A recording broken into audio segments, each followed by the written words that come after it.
Revealed at last, the Luc Besson film set in Myanmar. A story about one of the world's most famous struggles. And the pro-democracy leader at its centre.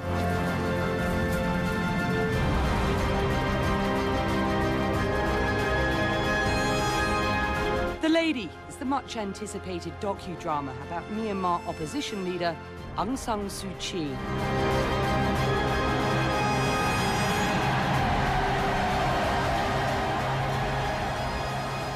It marks a return to the director's chair for the acclaimed French filmmaker who's brought us the likes of The Big Blue, The Fifth Element, and Léon, the Professional. What was it about Aung San Suu Kyi's story that drew you back? You know, I knew a little bit about her. I read a couple of articles, and I read the script, and I fall in love with the story, and I was so touched by it. I cried a few times during the reading of the script, and I thought this story should be told. I mean, she's the female Gandhi. I didn't know the power of this woman and how she means for the people and fight. She fight for democracy for almost 30 years without any weapons. It's the only rebel with words, you know, and without weapons. Besson was still making the film when Aung San Suu Kyi was unexpectedly released from house arrest in November last year. That was very difficult for me, in fact, because I was almost sure that she will never get free. You know, she get under arrest, house arrest for 15 years, and I didn't think they would let her go. And that's one of the reasons why we make the film. So when suddenly in the middle of the shooting, she was free, I was very happy for sure for her, and a little lost, in fact.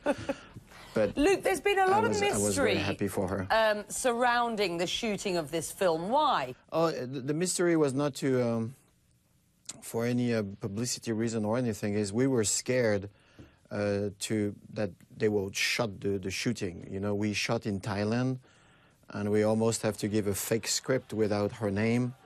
And, you know, some people, after a couple of weeks, they were looking, you know, after us. Probably some spies were around. And so we want to do the film as long as we can in Thailand. And I shot a couple of weeks in Burma before Thailand, pretending to be a tourist.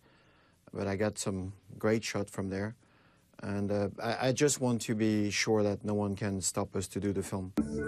Michelle Yao of Crouching Tiger, Hidden Dragon fame stars as the pro-democracy leader. Why was she the best person to play this character, do you think? You know, when you met an actress and you feel that it's the role of her life, you have 50% of the job done. She was so involved in it. She learned how to speak like her, to move like her. She was imprégnée, I don't know the word in English, like a sponge, you know, with the character. And when you talk to her about the part, you can tell.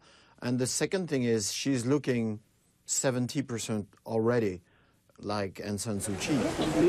Besson says making The Lady and finally meeting Aung San Suu Kyi has been life-changing. It's such a strange feeling to work for a year on someone that you never can meet, and you finally met when you finish the film. And so I was so scared when I met her. You know, I just want to do things wrong. She's a very strange woman in a way. You know, she's adorable. She's all peace and she gives you everything. And in the same time, some of them call her the steel orchid. She can be so strong and so determined.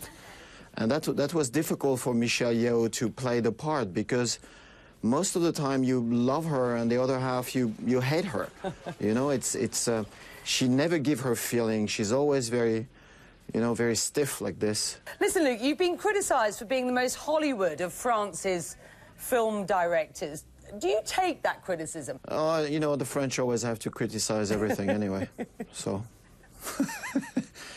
No, I don't know what it means. You know, I'm not born in Hollywood. I love American cinema, and I love Kurosawa, and I love the English cinema and the Spanish cinema. I love the cinema of the world, and you know, I'm from my generation, and I tell the story I want to tell, and some people loved it, and some spend their time to criticize it. But you know, it's always more easy to criticize than make films. And Besson has made some difficult movies, not least The Big Blue, with its extensive underwater scenes, a film born out of his love for the ocean. When I was like 17, 16, I want to be a biologist, but I realized that if you want to study dolphins, they have to be in captivity, and that's what I don't like. So I decide that I'd rather love them and film them and make story about them rather than put them on jail, in fact. And I'd rather go and dive and talk to my friend down there rather than study them in an aquarium or something like that. Filmmaking or scuba diving? Are you tough on me? No, because that's my two favorite thing. No, you give me an answer. All right, filmmaking. Excellent. What do you know, insist I made 10 films. I made 10 films, and I did 5,000 dives. So I'd rather make more films.